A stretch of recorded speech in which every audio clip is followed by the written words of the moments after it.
All right, guys, this is another one. This is the MEXT scholarship, university recommended Japanese government MEXT scholarship. So if you're not new to this channel, you should know what the MEXT scholarship means. The MEXT scholarship is one of the most prestigious and generous scholarship offered by the government of Japan, the Ministry of Education, Science and Sports, and Technology in Japan that is in charge of this scholarship for undergraduate, masters, and PhD, as well as those who are going for special studies in Japan. But on this particular one that we are now, this is the graduate category MEXT scholarship, and it's called the University Recommended Scholarship. So this MEXT scholarship are of two types. There's the embassy recommendation, there's the university recommendation, but this particular one is the university recommendation. So this is what happens at the university recommendation. You apply to the university with all of your necessary scholarship application documents that are needed from you. When you apply to the university, then the university will check all of this, your documents. They might call you either a voice call or a video call for some little interview, just to ensure that the information you submitted to them is genuine and it's authentic. And after all of those ones, all of those interview and the rest of them, they will send your name to the Ministry of Education, Sports, Science, and Technology of Japan, who are the scholarship board, or who are the operators and the pioneers, the operators and those who are managing this particular scholarship, telling the scholarship board that yes, this person have met our criteria, he or she has met our requirement, yet he should be considered for this scholarship. So that's what the university recommendation actually, that's what it actually means. So let's look at the eligibility. One is for international students who are pursuing either a master's or a doctoral program at the University of Tokyo. This particular one is from the University of Tokyo. Then it's applicants who have already graduated from their latest degree program should have a final grade point of 2.030 or higher, while current students should have a grade point of 2.30 or higher in their current courses. So both are expected to maintain the same academic standard during their course of the program, of the scholarship program. So that's what is there. So you also needed to submit a document of language proficiency, either you're proficient in English or in Japan. You're expected to submit that particular document. Submitting that particular document, you also your nationality, you must be a national and international student, and you must have no relationship. That means you must not be a citizen of Japan, or you must not be a Japanese. That's what it means. Then there's a list here that contains all nationality that are eligible for the scholarship, and I'm going to open it shortly.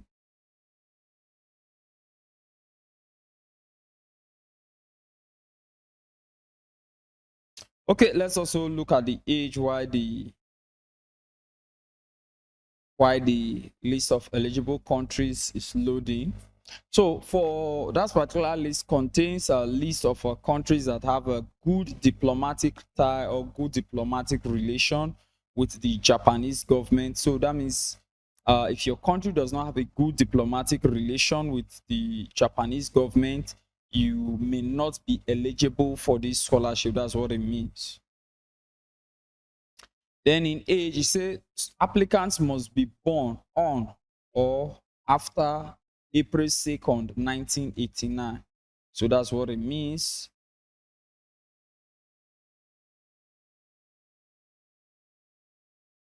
That means if you were born before April 2nd, 1989, you are not eligible for this scholarship. Then your academic background, applicants must have the necessary qualification to be admitted to the Graduate School of Science, the University of Tokyo, as a master's degree or a doctoral program student. So that's what you must know. Then your field of study, you say applicants should apply to the field of study that they studied at their previous university or related field. Applicants should select a field that they are able to research at their chosen host university in Japan. Then I've talked about the language proficiency. If you're not proficient in English or Japan, even if you're proficient in English, you have to prove it by submitting what we call an English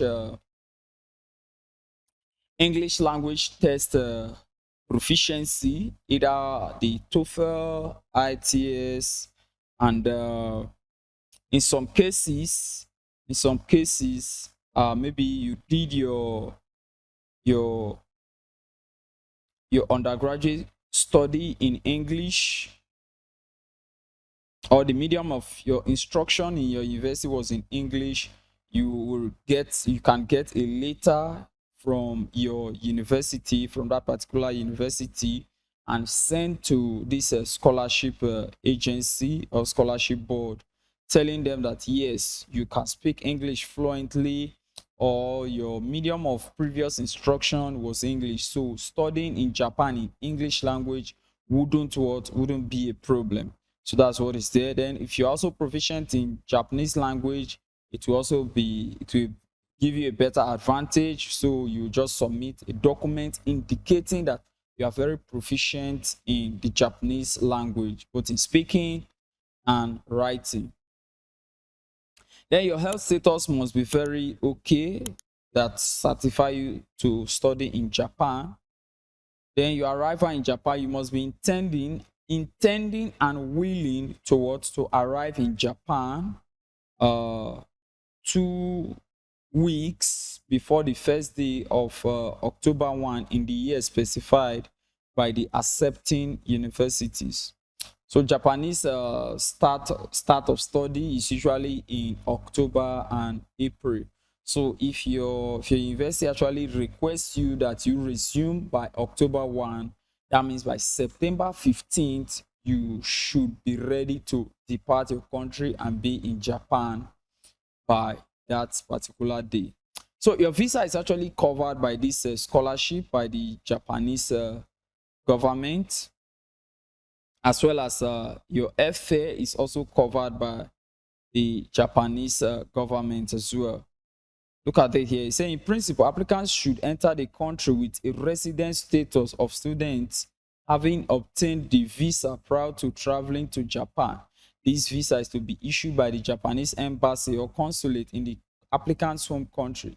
The applicant should be aware that the scholarship will be cancelled if they arrive in Japan without a newly obtained student visa. So it's very, very important that they are expecting that you are coming to Japan as a student.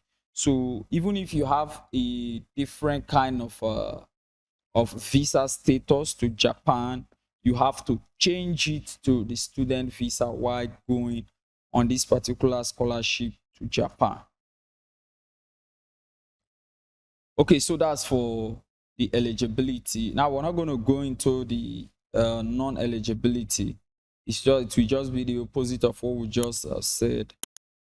Then the period of this scholarship is 2 years for master's, while 3 years for PhD program.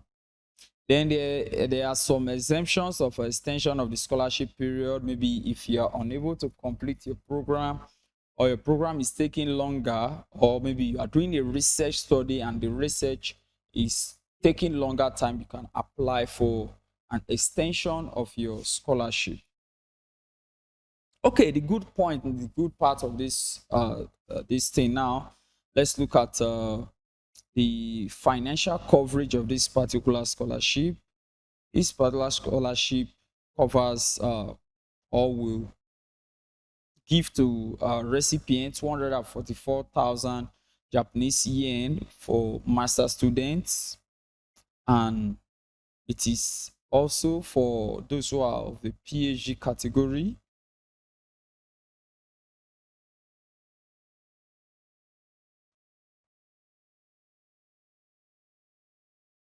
okay, that's for master students. Why for those who have the PhD category, they will receive 145,000 yen per month for those who are in the PhD category, while an additional 2,000 to 3,000 yen may be added to those students undertaking study or research in some designated regions of the country.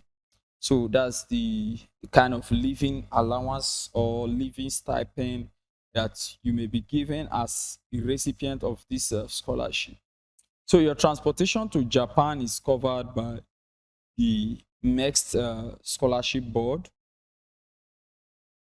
and your transportation back or your FA back to back from Japan to your home country is also covered by the MEXT scholarship as well.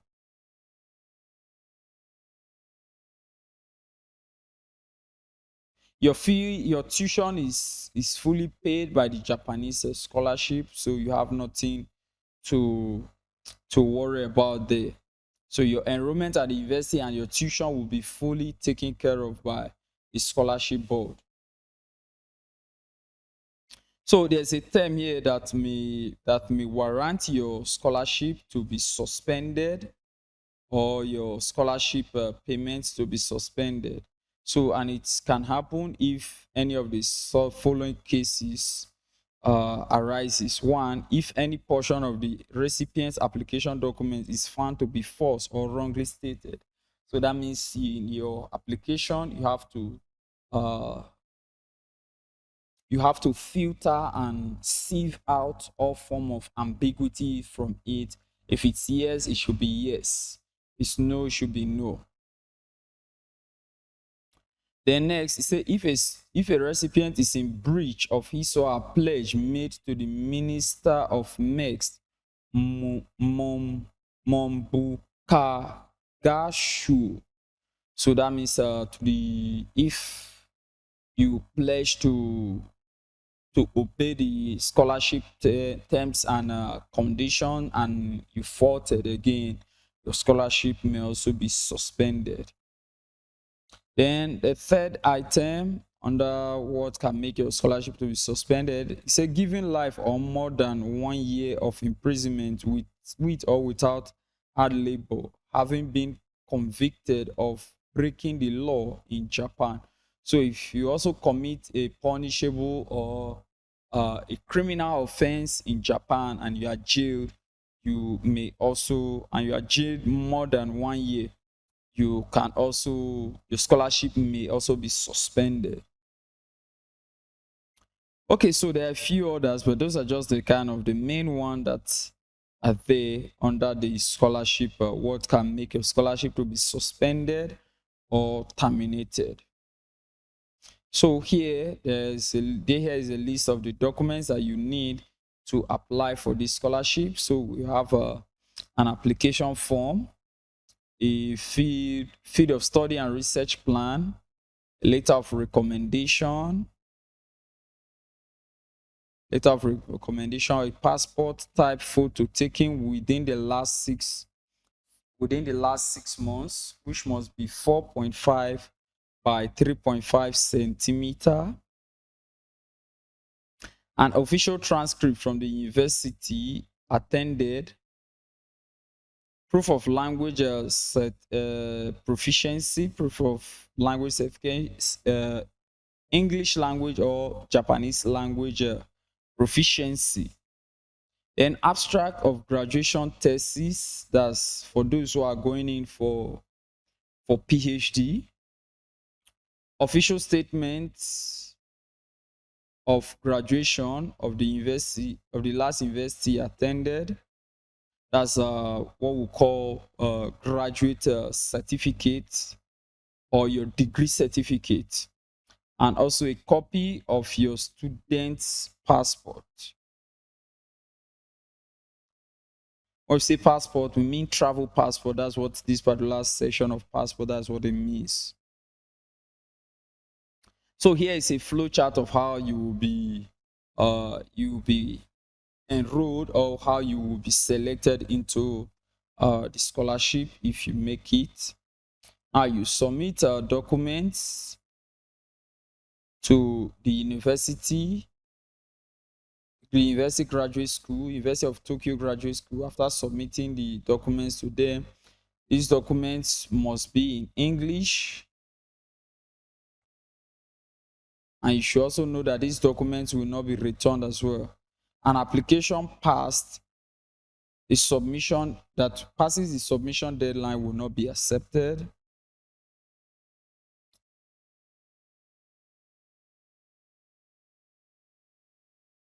So this is the flow chart. After you've submitted, the university will nominate candidates. The grantees will be decided upon by the screening at MEXT. So that's just the flow chart of, and if you qualify, you will be notified via email that your scholarship application was successful. So the application period is from October 10 to October 31st, 2023. So that's the application period. So that means your application must get to the University of Tokyo between October 10th and October 31st. So that means when you receive this video and you are interested in applying for this scholarship, you start putting all your application in order, intending to apply. All right, guys, so that's a short one over there from the University of Tokyo in Japan, a fully funded master's and PhD scholarship opportunity by the Ministry of Education, Sports, Science, and Technology of Japan. Guys, please like this video, subscribe to this channel, and I'll catch you up in some other video. Bye. I'm Moses Obarisi. Bye.